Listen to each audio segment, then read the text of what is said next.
Hey everybody, what is up? Today I'm going to do a review for Titanfall. And if you know me, you know that I'm going to point out the flaws, but I'm also going to point out the good things about the game.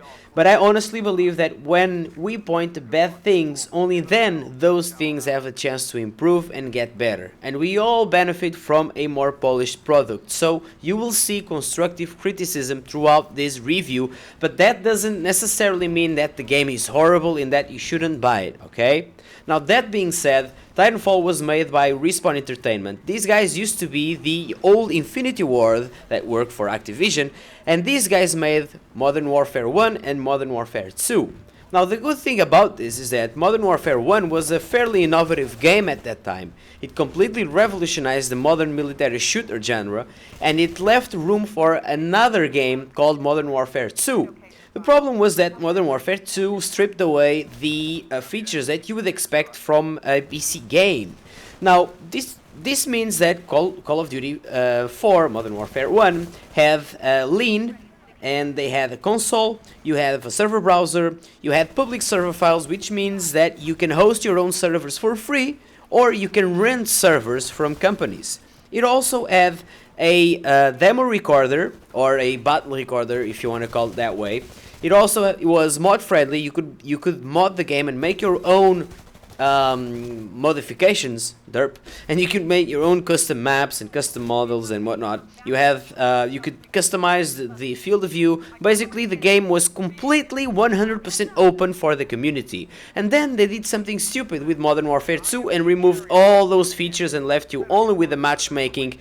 Didn't even bother putting a field of view slider there. Lean wasn't there as well. It was a mess. So when I first knew that they were gonna make a video game called Titanfall, and that they were under EA, I was like, okay, those guys did something stupid with Modern Warfare 2, but now they're under a new name. They want to start fresh. They're not gonna do the same mistakes. And let me just tell you up front that they did exactly the same mistakes that they did with Modern Warfare 2.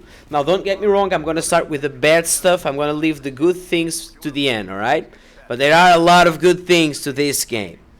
So what did they do wrong? Well, first of all, Titanfall is built on a modified version of the Source engine. And we all know that the Source engine is really mod friendly. It has a demo recorder included. It has a spectator mode.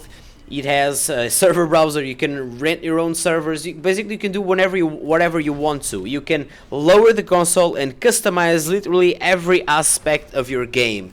Your heads-up display and your sensitivity, etc, etc, etc. So there's a lot of room for you to customize it for you as a player, as a client, to tailor the game around your needs. And even if you don't like the game, you can modify the game easily. You have several examples. I mean, the games that use the Source engine usually have something called the Workshop, which is a hub for community-generated content which you can download and use in your game.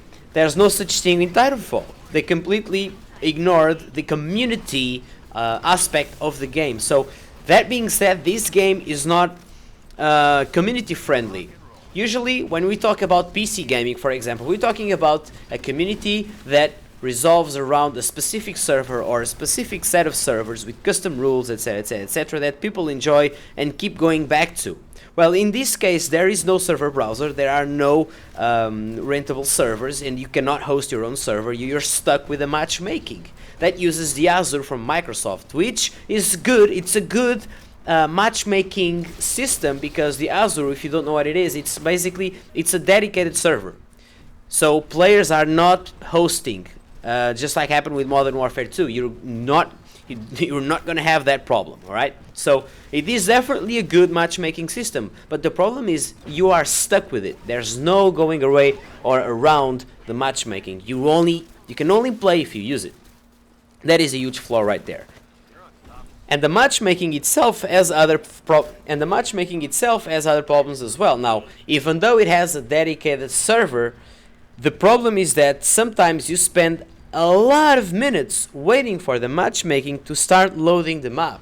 What happens is it brings new players and it puts new players against really experienced players, and you have sometimes a level 17, 14, 3 and 20 team playing against a team with level 50, level 100, level 200, and people are like, what the hell, I'm not gonna play with those guys, I'm gonna quit this lobby and look for a new one.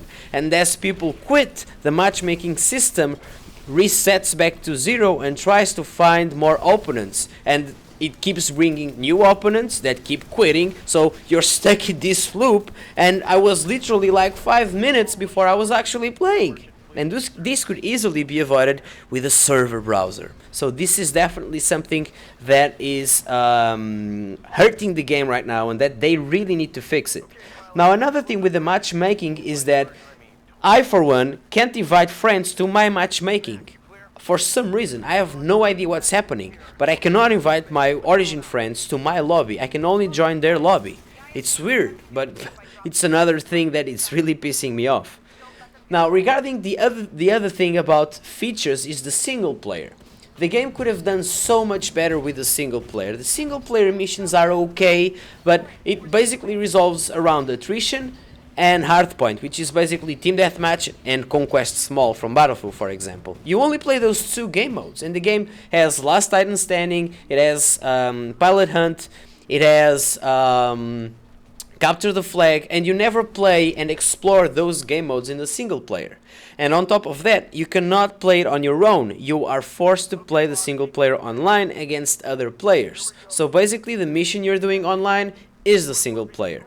But that is actually a good thing, but the problem is that they didn't take advantage of those things, and instead what happens is, regardless if you win or lose that specific game, the story from the campaign will never change. Things will always be the same. There's no alternate ending, there's nothing you can really do to change the course of the campaign, which is a shame really. That's just wasted potential. The possibilities are endless, and they could have done so much more to really innovate in this type of game. Like, can you imagine playing a campaign where you actually have to defeat other players, and that if you win or lose you have consequences? That would be awesome and unique, at least as far as I know, on a first-person shooter. But yeah, whatever. Now, in terms of gameplay, let's go. I think we covered pretty much the things that I don't like in terms of features. Let's talk about the gameplay. Titanfall has 2 sides. You can be a pilot or you can be a Titan. I honestly think that Titans are balanced, because even though they are powerful, they are also vulnerable. If you go full retard inside a Titan just because you think you're godlike, think again. You're gonna do something stupid, and a single pilot can easily take you down. So in that regard, it's balanced. I like the way things are with Titans. I really love to play as a Titan. It's awesome. Seriously, I love it. Now, regarding the pilots, there are some things that I completely disagree in terms of balance. Let's talk about the Smart Pistol. The Smart Pistol basically is a weapon that locks onto enemy players automatically. You can argue that it can take a little bit more time than normal, but trust me, it's so fast they won't stand a chance. And there's an enhanced targeting system that makes it lock onto targets even faster. And it makes the rate of fire and the range, you know, it's just, wow, it's horrible. It makes it even worse. I'm gonna show you the footage from the stream, basically. So I'm sorry for the bad quality of this specific footage. This is from the stream, and I wanted to show everyone how bad the weapon was. And I literally went 17 kills. I killed 17 pilots just by camping the flag using the cloak ability. It's just bad in every aspect. I was literally camping almost the whole time, and the kills that I did not get with the Smart Pistol, I got the kills by kicking enemies in the face with the insta-kill melee attack. Yes, it's insta-kill and it doesn't take any time. As long as you're like in 2 or 3 meters away from the enemy, you press the key and voila, a kick to the balls and he's dead. It doesn't make any sense, really. Now, the Smart Pistol is one of the things that I don't like about the game. But then you have the automatic shotguns, which are completely stupid. They kill literally so fast, and the fire rate is so fast. Like, it's huge with damage, and it has a huge damage, and it has a huge, really fast fire rate. So it's basically a no skill cannon that kills everything in its path. It's ridiculous. Shouldn't be there. The other weapons are fairly good. I mean, I think they're pretty much balanced, and they fit the pacing of the game. So the time to kill is lowish. It could be, I think, actually, I think it hits the sweet spot. With everything happening so fast, players being able to drop on you from literally everywhere, if you take too much time to kill someone, then you're in trouble. I think that asking for a high time to kill in a game such as Titanfall, it's bad. It doesn't fit with the overall design of the game. Unlike Battlefield 4, if you would increase the time to kill and increase the headshot damage, you would actually make a far superior game than it actually is right now. But in Titanfall, I honestly think that this formula is okay. The LMG, you may think that it's a no-skill weapon, that it's just a laser weapon with 200 bullets. Well, it's not easy to kill enemies from medium, especially in long ranges with the LMG, because it actually kicks a bit. Now, another thing that I really don't understand about this game is the ability to see through walls. So the tactical ability, you have Cloak, you have Steam, and you have Active Radar Pulse. Cloak is balanced, Steam is balanced, and you have the Active Radar Pulse. The Active Radar Pulse triggers a scan that allows you to see enemies through walls for a short amount of time. This is a wall hack. Now you combine the wall hack with the aimbot weapon and you got the ultimate troll class. Seriously, it doesn't make any sense. Now speaking of wall hacks, the burn cards. Basically, every match you have 3 burn cards that you can use one time only. Every burn card, you can only use it once. And these burn cards have a series of things that are completely overpowered. Look at this one. Replace frag grenades with more lethal ones, but they are infinite. Infinite, more powerful frag grenades. The other one, infinite, more powerful EMP grenades. Infinite, more powerful C4. What? Like infinite C4? Are you for real? And then you have other stupid burn cards that allow you to see through walls. For example, Spider Sense. There is an audible warning when enemy players are nearby.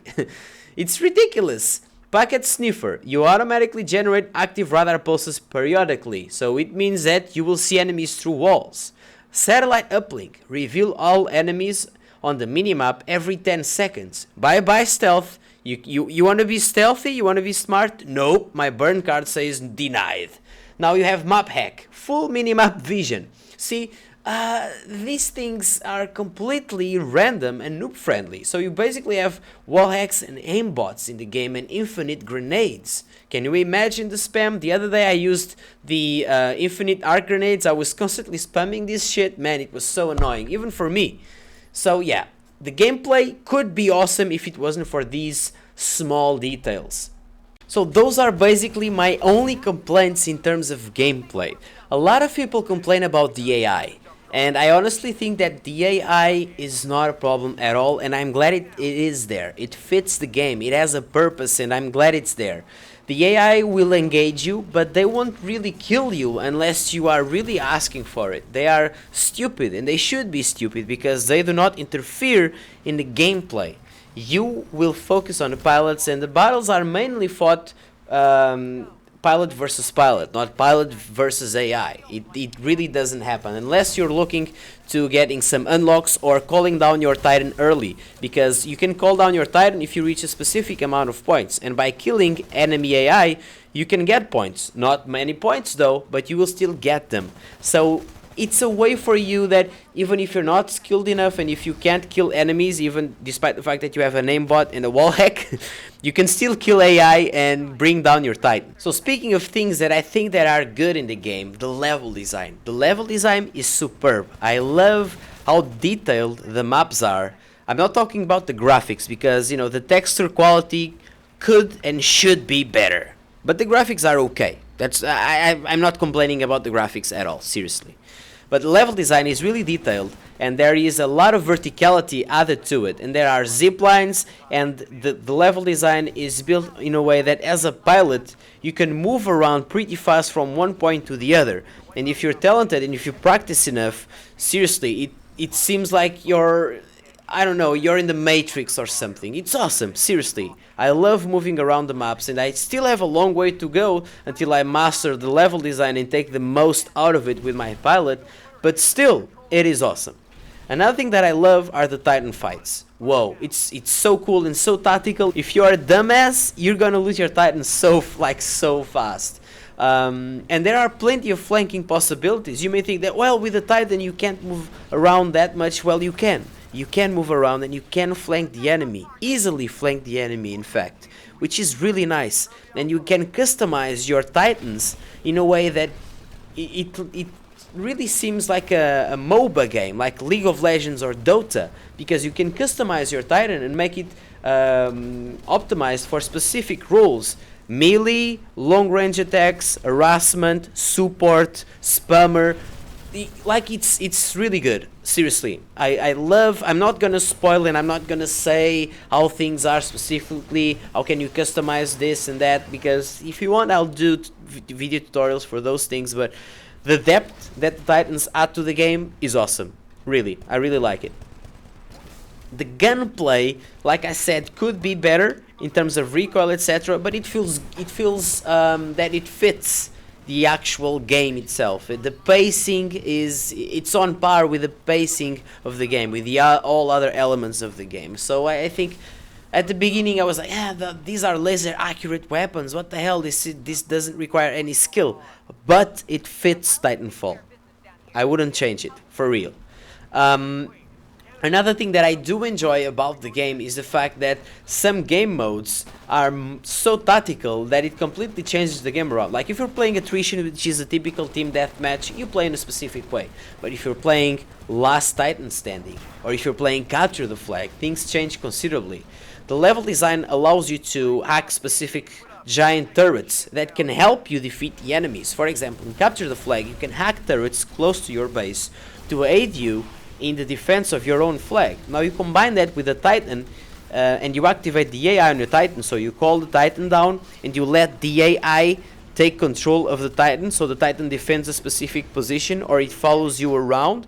If you set the Titan to defend the flag alongside the giant ass turret, and if you stay around your Titan and the turret while cloaked or using a sniper rifle, one guy can actually defend the flag. So it adds for a more tactical element. But be advised, this is Call of Duty meets Unreal Tournament with steroids. Things happen really fast. You really need to focus. It's one of those games that you really need to be paying attention to almost every variable that's going on in your screen. And there are a lot of stuff happening. There's a lot of stuff happening in your screen. So even though it has a tactical element, it's also a really fast-paced and random game because of all those factors that I talked about: the minimap hack, the wall hack, the aimbot weapon, etc, etc. Those things kind of take away the tactical thing about the game. Like I said, if those things were not there, the game would be near perfect. But it's still pretty good as it is. So we've been here for 18 minutes. It's time for me to tell you my final appreciation of the game. Respawn did it again in terms of innovation, but they also did it again in terms of douchebaggery. They did the same good stuff that Modern Warfare 1 gave us, which was actually something new and innovative, but at the same time they gave us all the same bullshit that Modern Warfare 2 gave us. The lack of fundamental features that you'd expect from a PC game from 2014. It's simply unacceptable, and I cannot let those things go away. Then you have the stupid gameplay elements that don't really hurt the fun factor, but they really hurt the tactical and the depth element of the game. But like I said, a player with half a brain can easily learn how to exploit these gameplay flaws and make it really frustrating for other players. So my personal opinion is, if you like Call of Duty, you will like Titanfall. If you don't like Call of Duty, you will probably feel a little bit uncomfortable on Titanfall. But I think that it's also gonna be fun at the same time. Once you learn your way around the fundamentals of the game, you will have fun in Titanfall. But this game is not worth more than 20, 30 euros max.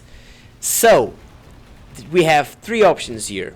You can either not buy the game, not buy the game at all and send a message to Respawn saying basically, fuck you Respawn, give us the proper tools we want for the PC game and I'll buy the game. Or you can say a slight fuck you to Respawn and buy the game as cheap as possible, not giving them more than 20 euros, but you will still be buying their game and still giving them the money.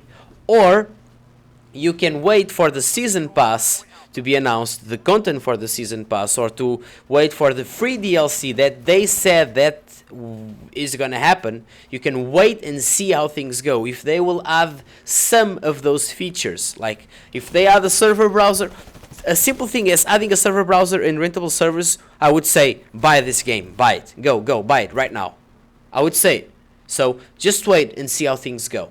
That's how I would do if I was on your position. If I was a user, you know, just waiting for a review, not really knowing what to do right now, just wait. You know the bad things, you know the good things. Just wait out and see their reaction. If they will make up for their fuck-ups, or if they will stay douchebags and ask you more money for a premium service that adds shallow stuff to a game that lacks content already and lacks features.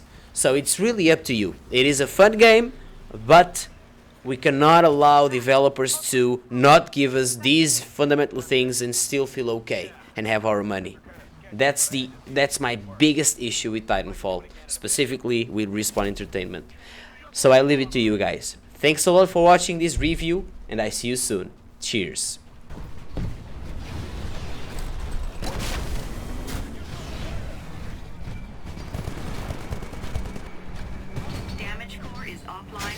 Now in control of Hardpoint Alpha.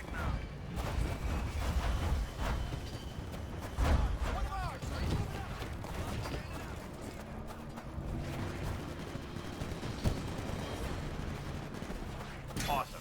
I'm getting all kinds of useful info about the tower. We're in control of all the hardpoints right now, so keep it that way. AI offline. Pilot mode engaged. Hardpoint Charlie just went offline. All units, I need you to retake Charlie immediately. Okay, buddy, you're approaching Charlie. Watch for hostiles. Hey, you're approaching Charlie. Watch for hostiles.